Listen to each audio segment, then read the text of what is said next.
Well, in my last video, I said my next review would try to cover some classic, genuine horror, and I intend to deliver on that for like half the video at least. I watched both She-Hulk and Barbarian this past weekend and honestly was somewhat surprised by how many things these two wildly different narratives have in common. That said, one of my main intentions with this video is to shill for Barbarian. I really loved the theater experience I had with it, and I think it is a super accessible horror movie for the Halloween season. It comes out streaming on HBO Max on October 25th, so it should be relatively easy to access just in time for the climax of spooky season. I also think the best way to experience this movie is knowing as little as possible about it. Watch the trailer if you have to, but anything beyond that I would say won't sell you anymore. Just take my word for it, or get hooked on the premise shown in the trailer. Seedy neighborhood, forced to share, double-booked Airbnb with a stranger, a very modern premise that feels tangible and hyper-realistic. Now you contrast that with She-Hulk, which is a completely fantastical premise set in a somewhat elevated world, one which for the most part rarely tries to achieve realism.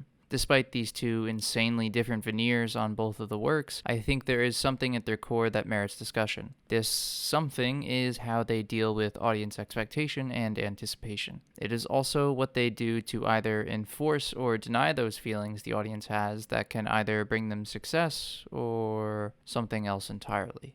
So, spoilers for both She-Hulk and Barbarian from this point forward. You can't say I didn't warn you. Starting off with Barbarian, anticipation is perhaps the greatest catalyst for fear in the modern horror film. Sure, you can blast people with jump scare after jump scare, but those are good for just that, a quick jump. Truly scary films, the ones that stick with you long after you exit the theater or turn the lights back on in your living room, aren't made purely of surprise and shock. Their horror comes from somewhere else. The fear in these films comes from everything around them. After all, you can't spell atmosphere without... stupid joke. Never mind.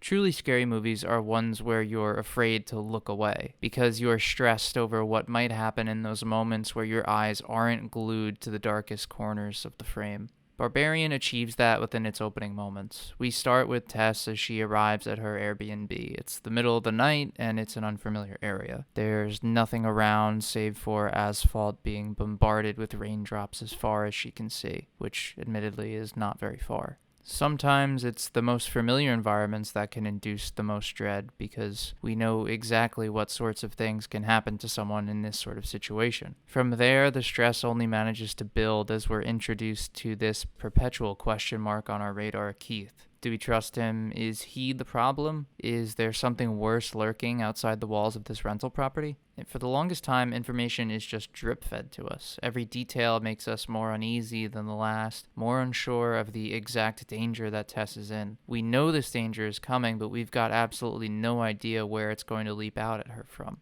She uncovers more and more about this property, and the red flags build a mountain a mile high. You're practically begging her to get the hell out of there. You'd call her stupid for continuing, but everything is orchestrated in such a way that Tess has no real choice. You'd be hard-pressed to find what you might have done differently up to any point in the film to make things go another way. It's a car crash you can't look away from, one where you have sincere sympathy for the innocent driver of the vehicle and are just powerless to stop it. Every step into that basement, each inch where the light fades just a little bit more to the darkness, the walls creep in. The anxious feeling you've got builds slowly and slowly as you know this terror has to be coming soon. You know she's in for it. That's just how the story goes. It's a horror movie after all. And with all this anticipation, this expectation of monstrosity that's been doing nothing but ramping up for nearly 40 straight minutes, Barbarian finally explodes in an instant of delivery. You, exactly as you had feared, are delivered what you know is coming. And it's just as gruesome, just as terrible to watch as you had anticipated. Perhaps even more so. And then we're gone. Completely cut away to an entirely separate new chapter of the story that has almost no relation. A welcome reprieve from the non-stop anxiety that has had you gripping your armrest for the longest 30 minutes of your life. So in keeping with that, and to let you and myself get a break from my macabre, self-serious narration, time to swap to She-Hulk for a bit. But to get ahead of things, in case you're here from the YouTube alt-right pipeline, go away. I am not criticizing She-Hulk on behalf of your insecurities and shortcomings as a human being. You can find that literally anywhere else on this website, like the videos done by the guy who pisses himself because his wife cannot stand how awful he is. I pray for her.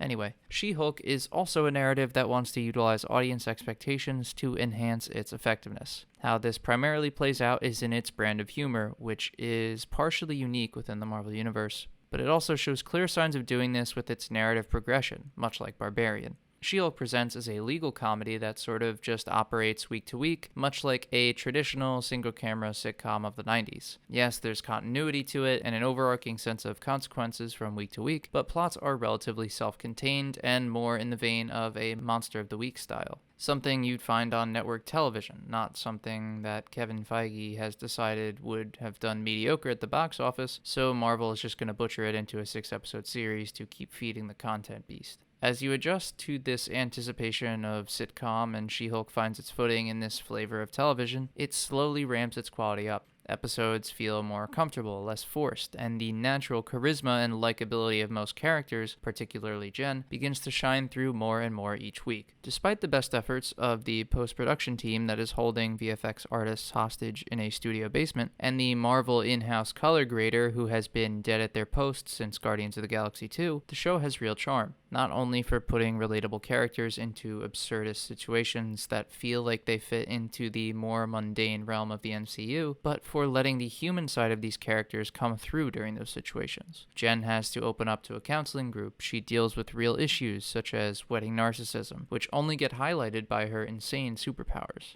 I was also going to compliment the writers for perfectly forecasting the incel internet reaction to a good chunk of the show and including it as a recurring plotline, but I have decided against that. Because while it was entertaining, no doubt, it was also not a difficult prediction to nail. This would be the same as me complimenting She-Hulk for portraying grass as green. It is the nature of these people to be insufferable, selfish, and blissfully lacking in their own self-awareness. In fact, they could have just heard that and thought it didn't apply to them because, well, they're not a bad guy. They're a good person who did a bad thing. Did you like that?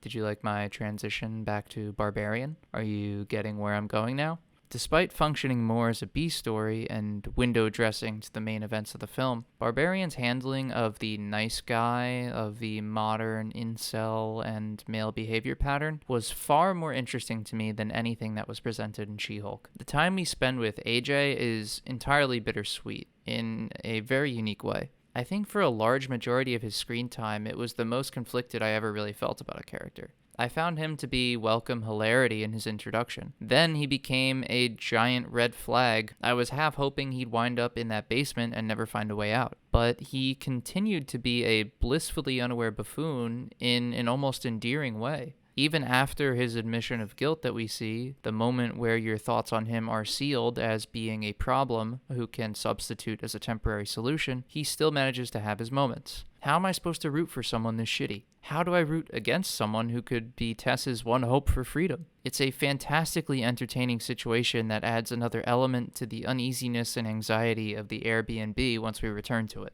The stress we experience during our time with AJ is just as relenting as it is with Tess. It's a human connecting element that keeps us holding out the tiniest sliver of hope for AJ. It tricks us. He's the lesser of two evil in most of these moments. It gives us a wonderful nuance that keeps us guessing right up until that one line of dialogue. I'm a good person who did a bad thing. That one sentence does more to sum up people like AJ than She-Hulk ever really achieves, in my opinion. And Barbarian does it in 1/3 of the total runtime. And frankly, it is not because the statement is correct. It's the fact that the statement is so clearly wrong is what makes it so interesting. AJ is a piece of garbage, which is made entirely clear in the moments following that statement, because that's exactly how it works for these kinds of people. It's serious until someone is bothered, and then it's just a joke. It's a problem with women until someone mentions that they always hate these things about people who aren't straight white dudes. Then they're just being objective with their criticism. It's about respect and civility until they're the ones being asked to accommodate anything that isn't familiar and rehashed. Then it's unreasonable and it's being forced down their throats. You're a good person until it's time to act. Then you just happen to have done a bad thing. A bad thing over and over and over again when you're fully aware of the consequences and its impact on others. Nope, you're just a piece of garbage. Ingest all the red pills you want, they won't fix you. But back to the topics at hand. Why didn't I feel like this was handled well in She-Hulk, you ask? Because for the second time in 2 Marvel series, we decided to cut away from the emotional climax of the story and have it happen off screen? Wait, am I reading this correctly? Oh, that's exactly what we did. How did we fall for that twice? Did they seriously think that would work? Oh, okay, they tried lampshading, fourth wall breaking. Great, because if you just mention that you're doing a cop-out, if you're self-aware and in on the joke, then it automatically gets a pass, right? Nope, doesn't work like that. Certainly break the fourth wall. It was actually a very interesting idea at first. However, what resulted was one of the least engaging scenarios when given this opportunity. Marvel basically just used the series' climax as a way to say, hey internet, we know about all that silly stuff you criticize us for, right? We're aware of it too. We're so quirky and random, aren't we? We're just as down with it as you are, so that means you should be cool with all of it going forward. And lampshade all you want, but at least give me some substance while you're doing it. Where's Jen's resolution to her arc? The one about her being seen as unworthy and overly emotional, not deserving of her hero status. This insecurity that gnaws at her that she is forced to acquiesce to at the beginning of this episode. Where is her coming to her own terms with her abilities and finding some sort of synthesis? What about a scene with a completely calm She-Hulk wrangling the incels like toddlers, highlighting the disparity of their emotional states? Contrast her restrained and appropriate response with these man-babies who try to call her all the things that they truly are deep down. Come on. Even like Todd getting bitch-slapped across the farmhouse would have been infinitely more satisfying. Anything. Just something to prove that Jen is not only comfortable with her identity, but is able to be who she truly is and be unaffected by the hysteria and the demonizing that those around her put upon her. And perhaps I was just soured by the fact that Marvel made a joke about how it abuses the VFX industry and thought it could get away with it. Or maybe the semi-cringe millennial Twitter user sense of humor finally made me snap. But I was just not feeling it by the end of the episode.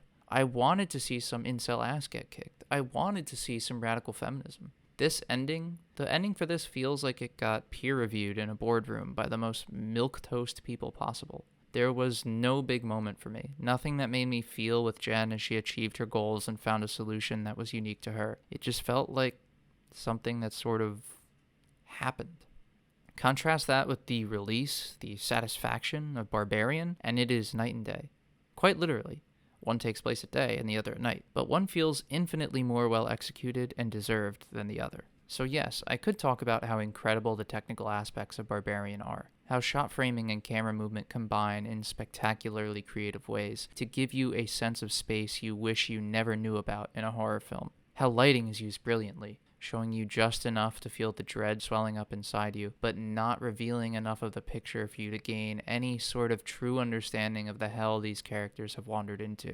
How the performances are hyper-realistic, competent, and endearing to the point where the characters feel like people in our world caught in a nightmare. A nightmare that feels all the more possible because of those performances. Or I could talk about how a few moments in the film managed to achieve bigger laughs for me than most comedies this year. But I found it more interesting to talk about this relatively minor aspect of the film. This idea that maybe gets 20% of the film dedicated to it that ends up feeling more realized and more complete than one of the central concepts of the multi-million-dollar Disney Plus show. Because to me, that is more of an indicator of its quality and a higher praise that it is deserving of. It is a better representation of what inspired work looks like, something that truly deserves all the support and praise that it gets. Seriously, check it out.